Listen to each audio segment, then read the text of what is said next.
Hello guys! Welcome back to my channel. Ito yung Kuya John back with another video. At kung hindi nyo napapansin, marami tayong changes sa ating website, kuyajohn.com. Ang link nasa description sa bababa. At marami po akong ginawa po ng mga tools at makikita po ninyo dito sa menu.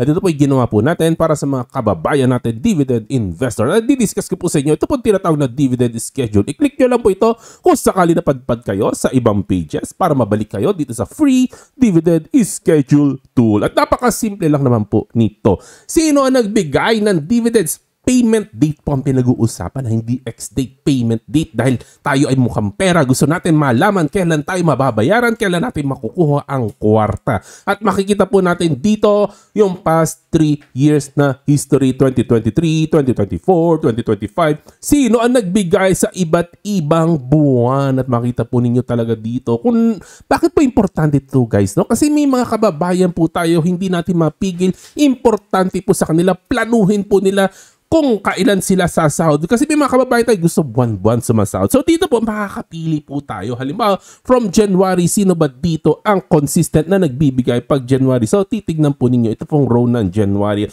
Kung gusto nyo planuhin naman po February, dito nyo naman po titignan mo kasi DDMPR namimigay ng February. Pag March naman, marami tayong choices. Mga REIT nagbibigay po yan. Pag April, malamang si Crown or GSMI, makita po ninyo dito. Sa May, ganyan, pataas. Kaya po natin sinama yung past 2 years kasi yung current year po ay ongoing. Syempre, hindi po kompleto pa ang data ng ongoing year. So, pwede natin pagbasihan yung past 2 years. At ito po ay ginawa po natin para makapagplano po kayo ng monthly dividends at sana po sumahod kayo lagi at sana yumaman po kayo. At ito lang po, basahin nyo lagi po ang disclaimer kasi ito po ay mano-mano ko lang in-input.